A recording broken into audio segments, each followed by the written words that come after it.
ডাইনি ভীষণ জোরে জোরে হাসতে থাকে আর চারিদিকে ঝোড়ো হাওয়া ওঠে। ধুনুচিগুলো হাওয়ায় উড়ে গোপালদের বাড়ির চালে পড়তে আগুন ধরে যায়। এক কৌশিকী অমাবস্যার রাত, চারিপাশ ঘন অন্ধকার ছেয়েছে বিলাসপুর গ্রামে। মাঝে মধ্যে মেঘ ডাকছে আর ঝোড়ো হাওয়ায় বাঁশঝাড়গুলো দুলে উঠছে খটমট শব্দ করে। ঠিক এমন সময় বাঁশবাগানের মাটি কেঁপে ওঠে আর সৃষ্টি হয় এক বিশাল গর্তের। তার মধ্যে থেকে বেরিয়ে আসে কতগুলো পিশাচ, ডাইনি, মামদ, ব্রহ্মদৈত্য আর কেছো ভূত। জোরে জোরে হাসতে থাকে তারা।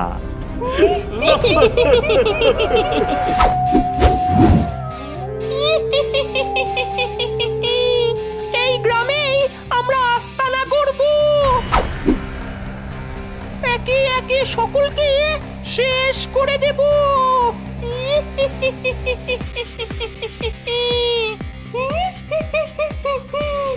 ডাইনি মাতা, কিন্তু আমরা যাব কোথায়? এমন জায়গা খুঁজতে হবে যেখানে কেউ আমাদের দেখতেও পাবে না। ওইদিকে দেখ, লিচুর বাগান, ওখানেই আমরা থাকবো।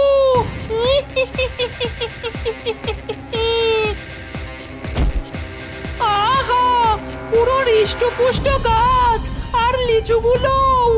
এই বাগান আমাদের জন্য একদম ঠিকঠাক।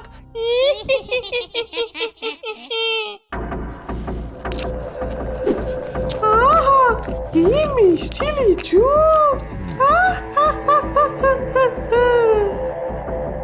তবে এটাই আমাদের আস্তানা।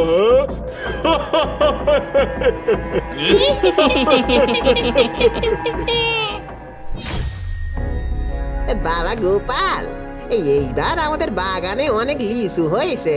হ্যাঁ বাবা, আজ অনেক লিচু পেরে বাজারে বিক্রি করব। হ্যাঁ, চটপট পেরে ফেলি আগে। হারু লিচু পাড়ার জন্য গাছের ওপরে উঠতে থাকে, কিন্তু যেই লিচু পাড়তে যাবে তক্ষুনি একটা প্রবল শক্তি এসে হারুকে ধাক্কা মারে আর হারু নিচে পড়ে যায়। ওরে বাবা রে, মাজাটা গেল রে! ওরে বাবা গো, গেল গো!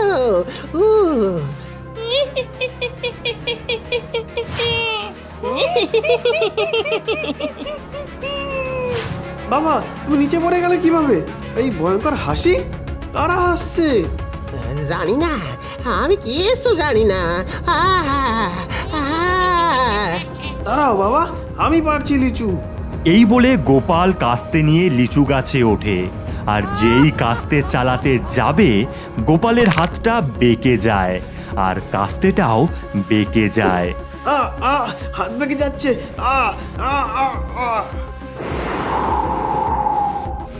নে, এবারে উড়ে পড়। বাবা গো, বাবা গো! গোপাল, এ নিশ্চয় কোনো পিশাচের কাজ। আমাদের বাগানে বাসা বেঁধেছে। আমি এক্ষুনি কয়েকজনকে ডেকে নিয়ে আসি। আজ আমি লিচু পারবই।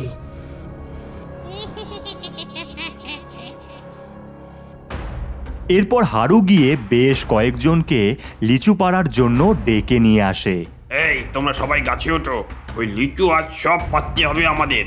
লিচুগুলো পেরে দে, কি হচ্ছে কিছু বুঝছি না। লিচু পারবি আমার বাগানের? হ্যাঁ, এত বড় আসপর্দা! এই দাঁড়া দাঁড়া, দেখাচ্ছি মজা। এই বুড়ো, বান্দ, গেছো, এ সবাই লিচুর বিচি নিয়ে তৈরি থাক।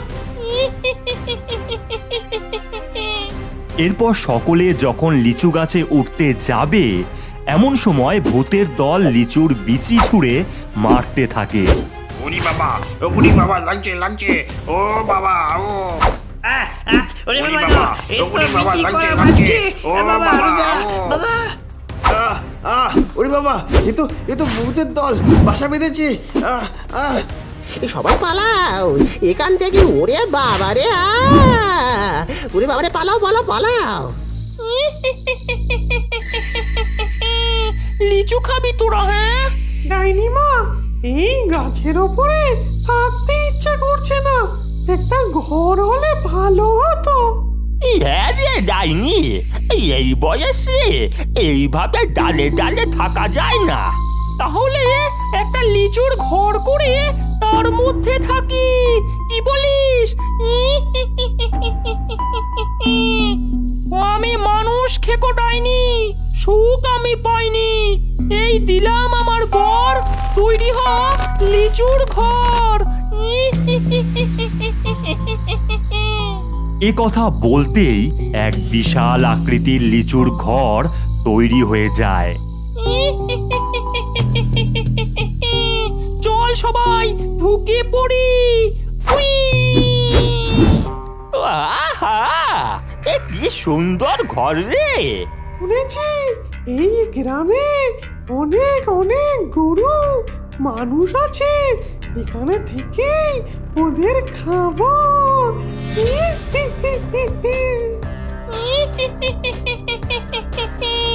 গ্রামে সব গরু ছাগল মুরগি খেয়ে পেট ভরাবো।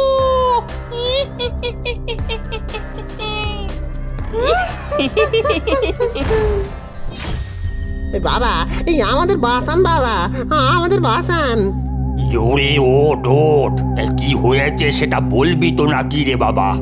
কতগুলো পিশাচ আমাদের লিচু বাগানে বাসা বেঁধেছে, সব শেষ করে দেবে বাবা। বাসান, আমাদের বাসান। এই বম কালি, এই শোন হারু, এই ভূত প্রেত এই তুলসী গাছের গন্ধ সহ্য করতে পারে না, আর হনুমান চল্লিশা এই পাঠ শুনতে পারে না। এই যা যা যা, এই তোর বাগানে এই তুলসী গাছ পোত আর হনুমান চল্লিশা এই বক্সে চালিয়ে দে। এই বম কালি। ধন্যবাদ জেঠু।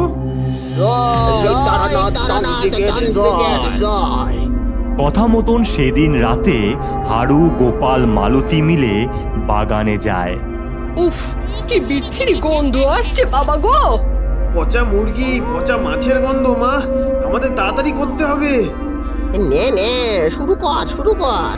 এরপর গোপাল, হারু, মালতী মিলে গর্ত করে তুলসী গাছ বসিয়ে দেয়, আর গোপাল একটি লিচু গাছে গানের বক্সটা ঝুলিয়ে দিয়ে হনুমান চল্লিশা বাজিয়ে দেয়। নে ডাইনি, এইবার দেখ মজা। এই কি বাচ্চা রে, শান্তিতে ঘুমোতেও পারবো না নাকি? হ্যাঁ, মূর্খগুলো হনুমান চল্লিশা চালিয়েছে, ডাইনি মা আবার তুলসী গাছও লাগিয়েছে। কি এত বড় আস্পর্ধা! এই দাঁড়া দাঁড়া, উই! আমায় তাড়ানোর জন্য এই সব করছিস হারু? ওরে বাবা রে, ওরে বাবা। এই দেখ, তোর তুলসী পাতা আমি চিবিয়ে খাচ্ছি, গন্ধ শুকে ফেলে পা দিয়ে পাড়াও দিচ্ছি। তুই আমায় তাড়াবি? হ্যাঁ, আর হনুমান চল্লিশা এই নে বক্সটা গলায় ঝুলিয়ে আমার নাচ দেখ। ওই নাচো নাচো নাচো নাচো নাচো নাচো। ও বাবা গো, মা গো, এতে কিছুই হবে না। পালাও পালাও পালাও। ওরে পালাও পালাও গো, পালাও পালাও। সেই রাতেই ভূতের দল সমগ্র বিলাসপুর গ্রামে ছড়িয়ে পড়ে।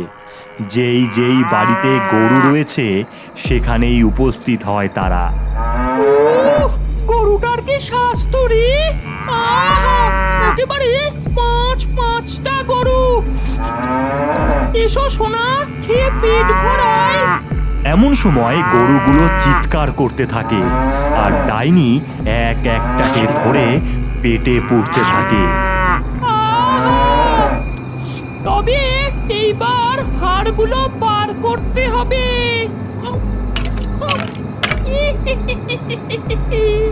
সব গরুগুলোকে খেয়ে ডাইনি হাড়গুলো ফেলে রেখে সেখান থেকে উড়ে চলে যায়। অন্যদিকে মামদভূত আহা, কত মুরগি, দেখি লোভ লাগছে। আয়, আমার পেটে আয় তোরা। কয়েক সেকেন্ডের মধ্যেই মুরগিগুলো খেয়ে নেয় মামদো। আবার অন্যদিকে গেছো আর ব্রহ্মদৈত্য মিলে বাড়ির ছাগলগুলোকে ধরে ধরে খেয়ে নিতে থাকে। আজ বড্ড এই রিচ খাওয়া হলো। ও এই গেছো, এই হজমের ওষুধটা দিস।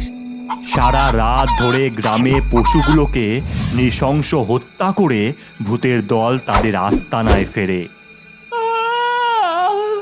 এইবার একটু ঘুমিয়ে নি।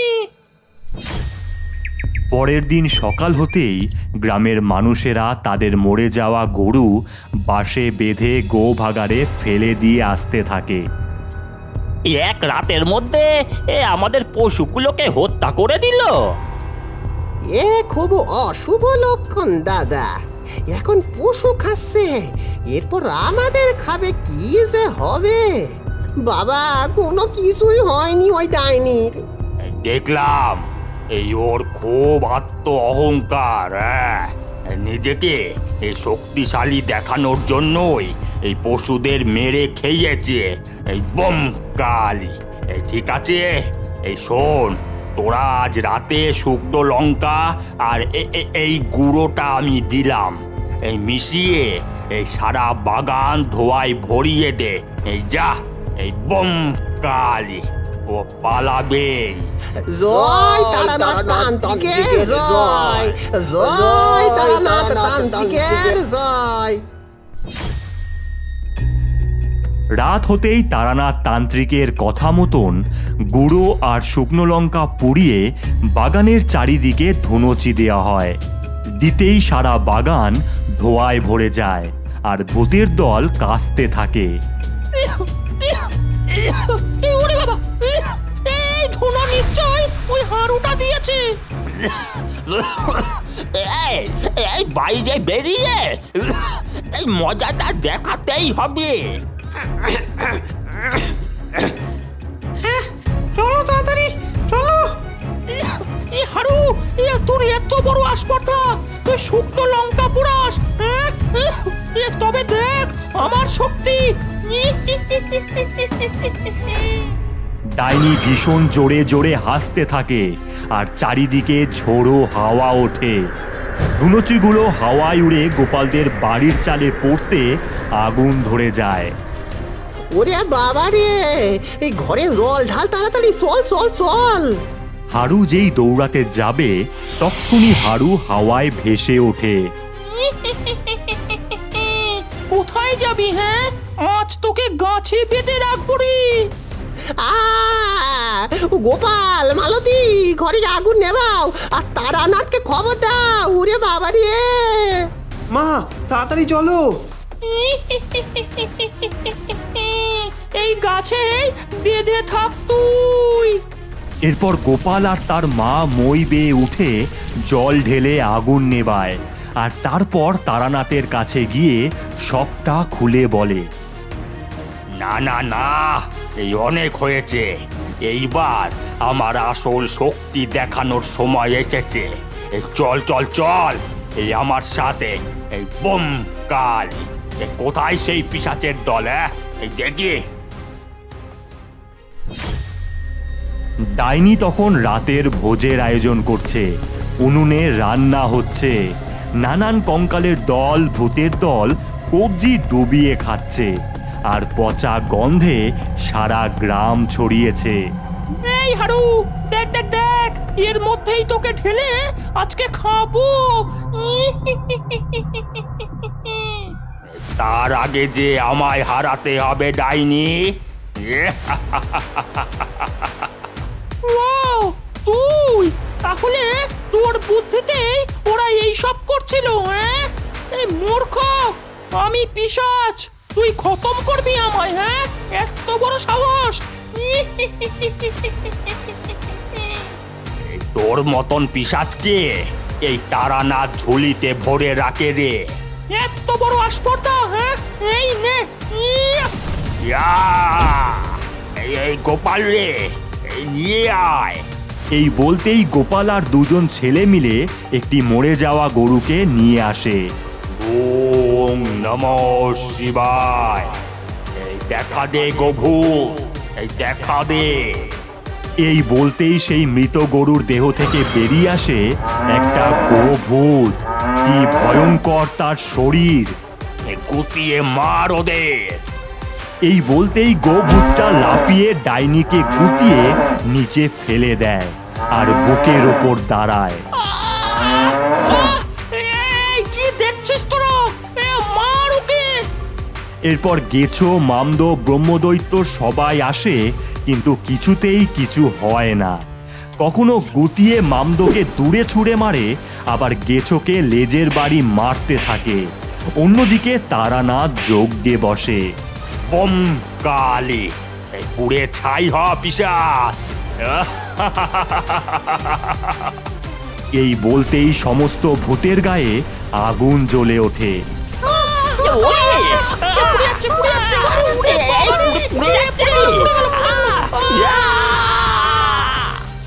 বম কালী, তোর কাজ শেষ হয়েছে রে, এই যা, চলে যা। এরপর গোভূতটি অদৃশ্য হয়ে যায় আর হাড়ুর বাঁধন মুক্ত হয়ে নিচে নেমে আসে সে। জয় তারানাথ তান্ত্রিকের জয়, জয় তারানাথ তান্ত্রিকের জয়, জয় তারানাথ তান্ত্রিকের জয়, জয় তারানাথ তান্ত্রিকের জয়। সেই দিনের পর থেকে গ্রামের অনেক মানুষ হাড়ুর বাগানে লিচু খেয়ে মজা করতে থাকে।